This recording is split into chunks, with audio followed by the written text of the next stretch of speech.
The episode opens in a where 4 women, considered as witches by the villagers, gather around a lifeless deer. Tebe, one of them, carefully removes its heart and feels it pulsing in her hand. Another woman named Gennara mentions that 13 more deer have been found dead that same night in the woods. Tebe believes that the night signifies something terrible, as she gazes up at the waning moon. She emphasizes the fragility of the situation, insisting they return to their ancient dwelling. The scene shifts to a castle where a woman is in labor, attended by a midwife named Natalia. Natalia asks her granddaughter, Ada, to assist. Ada quickly senses that the baby is in distress as she places her hand on the woman's belly. Alarmed by Ada's observation, the pregnant woman accuses her of witchcraft and orders them to leave. They flee from the castle and begin their journey back home. Along the way, Ada notices a dead deer, but they hurry past it, since they focus on escaping as quickly as possible. In a Roman school, a professor is teaching his students about the difference between science and magic, encouraging them to prioritize understanding how life truly operates rather than clinging to old superstitions. He challenges them to investigate the death of a man rumored to have died to an evil spirit's attack. Pietro, one of his students, takes up the challenge and carefully examines the body. After thorough observation,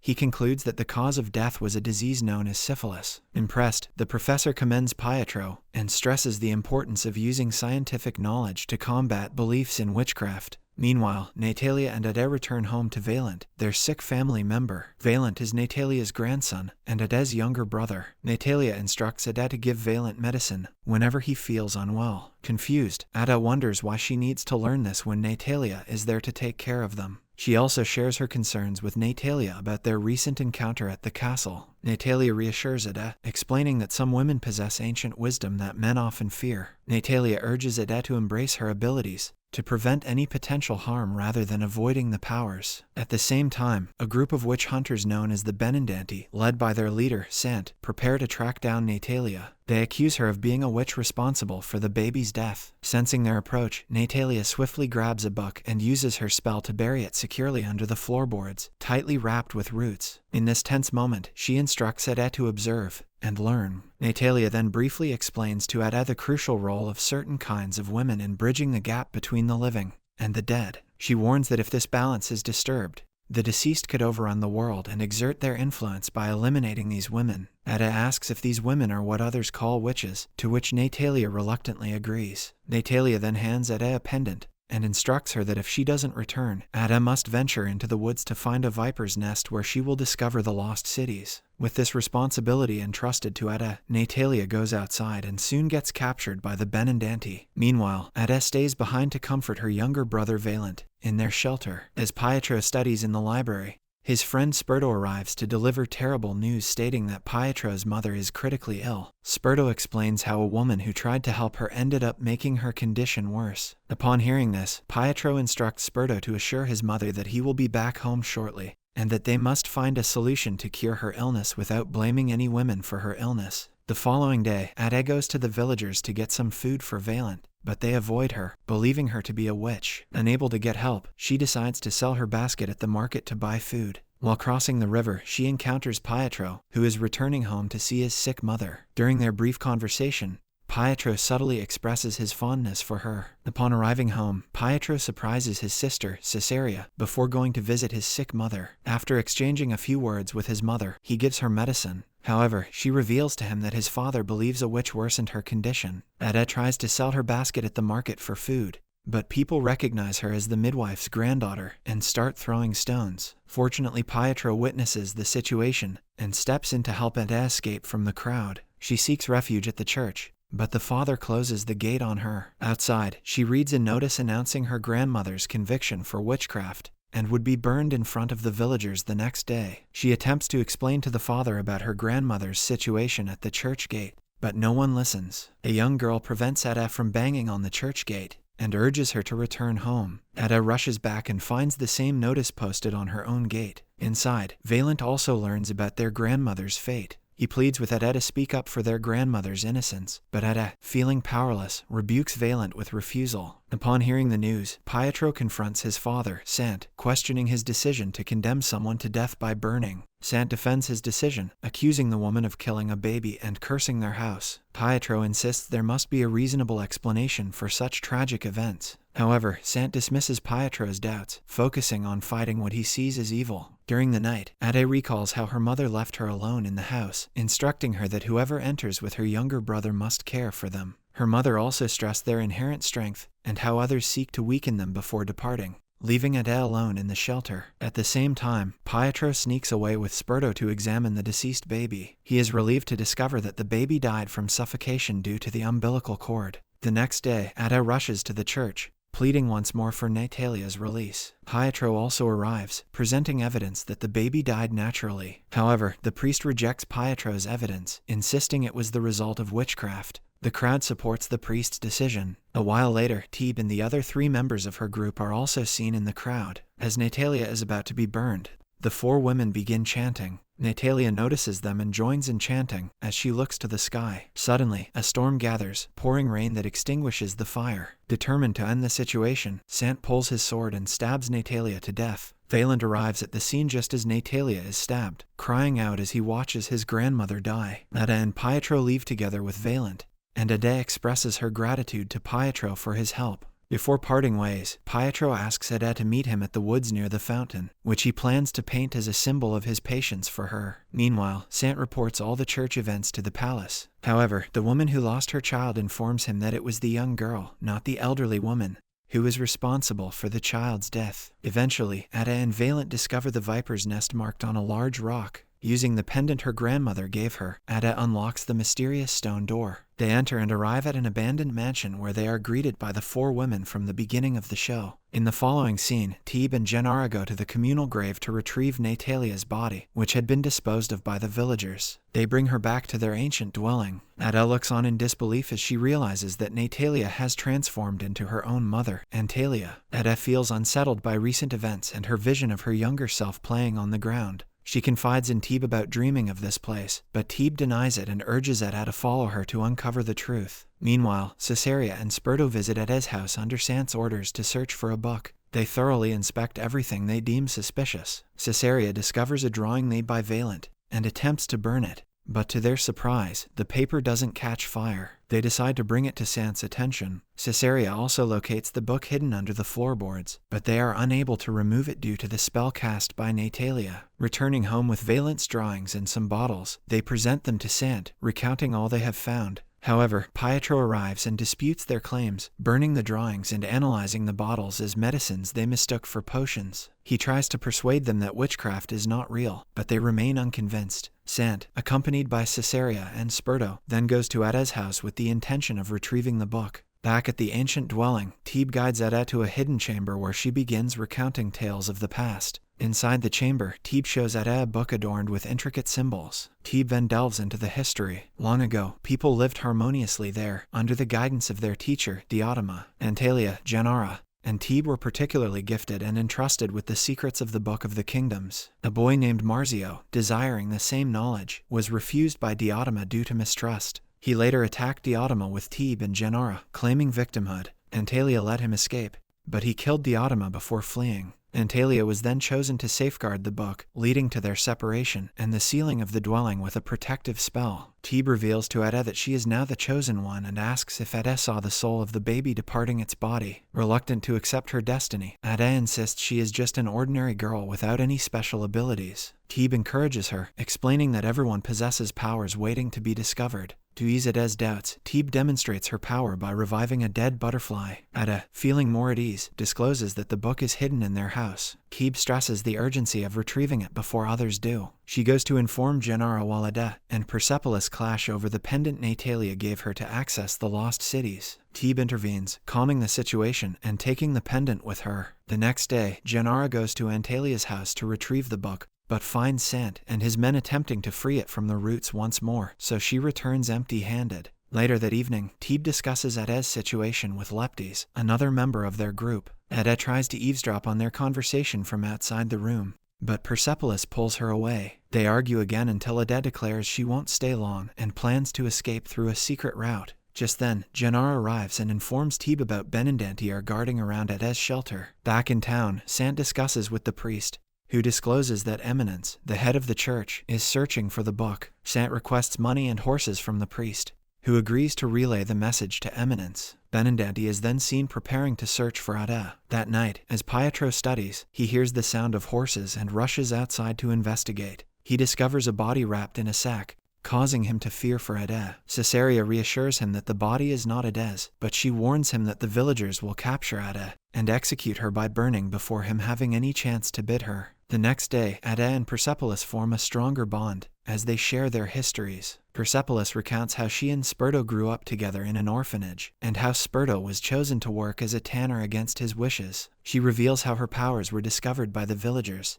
who labeled her a witch, cut her hair, and cast her out. Tebe later rescued her. They both confide in each other about their relationships with Sperto and Pietro, respectively. The next day, Ada and Persepolis explore with the telescope Persepolis gave Ada. During their observation, Persepolis spots the fountain turning red. She shows Ada, and together they arrange for Ada to meet Pietro. Ada exits through a secret passage and meets Pietro, where they warmly greet each other and introduce themselves. During their conversation, Pietro cautions Ada that she is being pursued. She reassures him she has found a sanctuary, but Pietro advises her not to trust anyone completely. When Ada learns that everyone considers her a witch, Pietro shares his disbelief in their existence, causing Ada to leave, confessing her uncertainty about her identity. At the ancient dwelling, everyone discovers that Ada has departed for the fountain. Gennaro and Leptes rush after her, while Ada reaches her shelter to retrieve the book. She recites the spell, freeing it from its rooted position. However, as she attempts to leave with the book, she is blocked by a member of the Benandanti. Just in time, Gennaro and Leptes arrive, and a battle breaks out. During the fight, Leptes reveals one of the Benandanti members, but stops when she recognizes it's Caesarea. Eventually, Leptes, Gennaro, and Ada leave the scene without the book, which Caesarea seizes and flees with. In the following scene, Caesarea returns with the book, planning to hand it over to her father and the priest. Pietro witnesses this and confronts his sister once more about her actions. She defends herself, claiming Ada is a witch whom he values more than his own family. Meanwhile, at the ancient dwelling, the women gather around Antalia's body to bid her farewell under the moonlight. Valent joins them and asks who the woman is. Ada takes him aside and reveals that she is their mother and grandmother. She recalls how she brought Valent to her. When Valent asks if the woman is truly dead now, Ada remains silent, leaving his question unanswered. The following day, Ada meets Pietro at the fountain once more, where he shares his plan to protect her from unfair accusation. He promises to calm his father, and they vow never to keep secrets from each other. On her way back to the dwelling, Ada hears distant cries for help but is unsure how to respond, so she hurries home. Later that evening, Ada confides in Persepolis about her conversation with Pietro. She expresses her uncertainty about the situation. Persepolis reveals that Sperto is considering joining the Benandanti, adding to Ada's worries. Meanwhile, Pietro confesses his love for Ada to his mother, but doesn't introduce her. Tebe and Gennaro discuss their next moves now that their strongest member, Antalya, has passed away. They contemplate taking Ada, but hesitate after her mistake in giving the Book of the Kingdoms to Benandanti. During the night, Ada hears the same voices of women calling for help once again. The following day, Pietro eagerly meets Ada at the fountain, proposing marriage as a solution to their troubles, hoping it will end the accusations from his family. Overwhelmed by his proposal, Ada asks for time to consider it. On her way home, she hears the voices of the women again. She then has a vision of her mother cautioning her about trusting others too easily. That evening, Ada confides in Persepolis about the voices she's been hearing, and shares the vision of her mother. Persepolis encourages her to discuss it with Tebe, emphasizing that they will support her through everything, and she should trust in their guidance. Persepolis reassures Ada that she is not alone in her struggles. As Ada continues with her daily tasks, the persistent voices overwhelm her, causing her to collapse in distress, pleading for them to stop. Concerned, Gennaro and Tebe realize Ada's unique ability, and explain that the voices are cries for help from other witches in danger. They swiftly mount their horses and rush to save the nearest one. Before departing with Gennaro and Tebe, Ada asks Persepolis to relay a message to Pietro stating that she cannot meet him now, but plans to see him later that night at their usual spot. Persepolis agrees, though Sperto is puzzled about whom Persepolis is referring to, but however he agrees to convey the message. Before parting ways, Sperto and Persepolis argue briefly about his intent to join the Benandanti. On the other side, Pietro waits patiently for Ada at the fountain, but she doesn't show up, causing him to eventually return home disappointed. He goes to check on his mother, where he encounters his father, and they argue heatedly about their conflicting beliefs regarding witches and evil. In the middle of night, Ada, Gennaro, and Tebe locate the witch desperately calling for aid. However, their arrival comes too late as they watch helplessly as she leaps from the top of a tower, attempting to escape from Benandanti. Ada's outcry alerts the Benandanti of their presence, prompting a chase. Using their powers, Teeb and Gennaro manage to thwart the pursuers before fleeing back to their place. Back at the dwelling, Leptis tends to Ada's injuries while Teeb urges her to trust their cause and join in rescuing other witches. Overwhelmed by witnessing the witch's death firsthand, Ada leaves in frustration. That night, she decides to depart from the ancient dwelling and marry Pietro. She bids farewell to Valent and Persepolis before escaping. Returning to the fountain, Ada reunites with Pietro in the morning. They embrace, but Ada is suddenly struck with a vision of Pietro's mother dying. She urges him to return home as she shares what she has envisioned. Pietro is doubtful but rushes back to his mother to verify. In the following scene, Pietro is seen beside his mother's deathbed, grieving alongside Sant as visitors gather to pay their respects. Meanwhile, at the dwelling, the women discuss the suspicious nature of Pietro's mother's death, questioning whether Eminence's involvement with the opened book played a role. They resolve to gather the remaining witches swiftly. Concerned for Pietro, Ada decides to seek him out despite Persepolis' warnings about the dangers. When Ada remains resolute, Persepolis chooses to accompany her. During a church ritual, the priest criticizes the crowd for prioritizing science over faith, sparking Pietro's anger, though he restrains himself with Caesaria's help. Later, alone in the graveyard after everyone has departed, Ada approaches Pietro. However, he chooses not to engage, struggling to make sense of his mother's unexpected demise despite believing the medicine was aiding her recovery. He bids Ada farewell, explaining he needs to be with his family at this difficult time. At the dwelling, everyone urges Ada to use her powers again to locate the other women. They gather around Ada, blindfold her, and recount their own experiences, helping Ada to focus and distinguish the voices she hears. Once Ada identifies the sources of the voices, she, Gennaro, and Teeb embark on a mission to rescue each woman, while the Benandanti prepare to hunt witches. The trio successfully rescues 2 women from separate locations, and brings them back to the ancient dwelling. There, Gennaro, Leptis, and Persepolis tend to the women's wounds. Teeb and Gennaro then speak to them, assuring them that they are among peers who accept and support their powers. Encouraged, the newly rescued women begin to demonstrate their abilities in front of everyone, embracing their true selves without fear. In the evening, the Benandanti return with 3 captured women, prompting Sant to order his men to interrogate them to reveal information about other witches. From his window, Pietro witnesses this scene and confronts his father about the brutality, insisting that hurting and killing these women won't bring back his deceased wife. Disgusted, Pietro leaves and seeks solace in a nearby bar, where he attempts to drown his sorrow. Observing Pietro's state, the innkeeper advises him to go home, but Pietro refuses and demands another drink. This leads to a fight between Pietro and the customers of the bar, who identify him as Sant's son and react harshly to his drunken behavior. Caesaria walks into the pub and attempts to discreetly lead him away. However, a man's disrespectful comment about a woman defending Pietro enraged Caesaria, prompting her to engage in a fight to defend Pietro. After the conflict, Pietro and Caesaria flee from the bar together. Caesaria then attempts to comfort Pietro over the loss of their mother. In a moment of vulnerability, Pietro attempts to kiss Caesaria, but she gently pushes him away, acknowledging the complexity of their emotions at the moment. Meanwhile, Ada at the dwelling embraces her newfound power and confidently assures Teeb that she now understands her abilities and identity. Shortly after, Leptis informs Teeb that the Benandanti are indiscriminately arresting women, expressing her desire to rescue them as well. However, Teeb emphasizes the need to prioritize rescuing women like them first to ensure they have a chance to succeed. While they debate this, Ada hears another distressing voice and alerts Teeb.